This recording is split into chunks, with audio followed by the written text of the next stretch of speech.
नमस्कार दोस्तों, आज की कहानी है जीना मुश्किल कर दिया है, ना सुख है ना चैन। नवीन और चारू अपने बेटे राघव को समझाते हुए कह रहे थे, कल दादाजी आ रहे हैं, तुम अपने कमरे में जगह बना लो। क्यों? देखो, मैं पहले ही बोल रहा हूँ, दादाजी के साथ एक कमरे में नहीं रह सकता मैं। राघव को उम्मीद थी कि माँ उसका पक्ष लेगी, लेकिन ऐसा नहीं हुआ। ठीक है, तो तुम हॉल में सो जाया करना। वैसे भी पापा जी पहले की तरह 5-6 दिन के लिए नहीं बल्कि हमेशा के लिए आ रहे हैं। राघव पैर पटकता हुआ चला गया। अब तक नवीन के माता पिता गांव में रहते थे।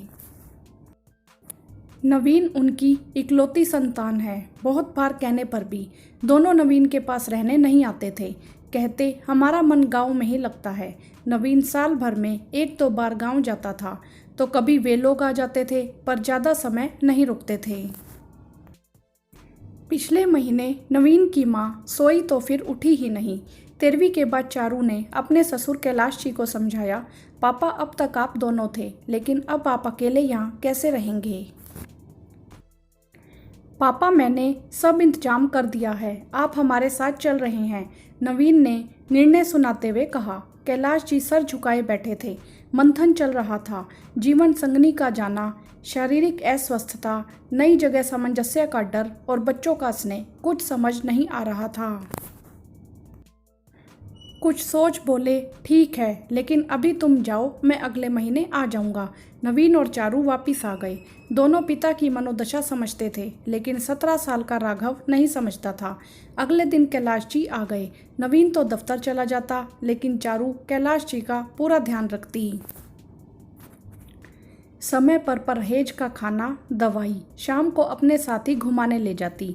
उधर राघव हर वक्त चिड़चिड़ा रहता। वह अपने दादाजी को घर में स्वीकार नहीं कर पा रहा था, या शायद करना ही नहीं चाहता था।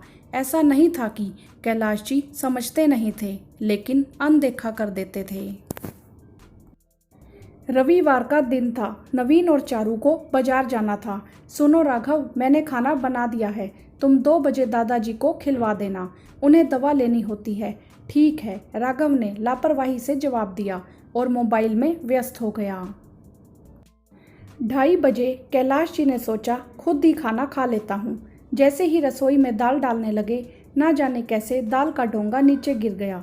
जोरदार आवाज़ हुई और सारी दाल जमीन पर गिर गई। राघव दौड़कर रसोई में आया और वहाँ का हाल देख गुस्से से चिल्लाया, क्या कर दिया ये? कुछ करना नहीं आता आपको? जब से आए हो जीना मुश्किल कर रखा है, ना कोई प्राइवेसी ना सुख चैन। और जैसे ही पीछे पलटा तो नवीन चारू को खड़ा पाया। चारू राघव को धकेल रसोई में घुसी। पापा जी, आपको लगी तो नहीं ना? आइए अंदर बैठिए, मैं आपका खाना लाती हूँ। वह बहू दाल तो घबराए और अपमानित कैलाश जी ठीक से कह नहीं पा रहे थे। कोई नहीं पापा जी, सब्जी है, उससे लाती हूँ। जल्दी से रसोई समेट चारू ने खाना लगाया। नवीन बिल्कुल खामोश था और राघव को लग रहा था कि बात खत्म हो चुकी है। कुछ सोचकर नवीन बोला, राघव, तुम कल गांव जा रहे हो। गांव क्यों? क्योंकि जो व्यक्ति मेरे पिता का सम्मान नहीं कर सकता, वह मेरे घर में नहीं रह सकता। गांव जाओ, खेतों में काम करो और कमाओ, और अपने दादाजी की तरह जीवन जीकर देखो। उन्होंने इतना संघर्ष करके मुझे इस लायक बनाया है, जो मैं सारी सुविधा तुम्हें दे रहा हूँ। वह पिता हैं मेरे, और तुम्हें कोई हक नहीं है उनके साथ बदतमीजी करने का।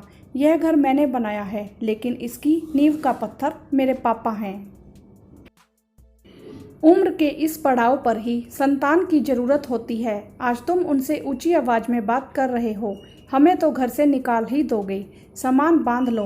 पापा, गलती हो गई, माफ कर दो। नहीं राघव, 1 महीने के लिए गांव तो तुम जा रहे हो। वैसे भी स्कूल बंद हैं, अभी जाओ और अपने दादाजी के संघर्ष को महसूस तो करो। हाँ तो दोस्तों, क्या नवीन जी ने सही निर्णय लिया? आपकी इस विषय में क्या राय है? आप हमें कमेंट करके ज़रूर बताएं। वीडियो को लाइक करें, शेयर करें और चैनल को सब्सक्राइब भी करें। धन्यवाद।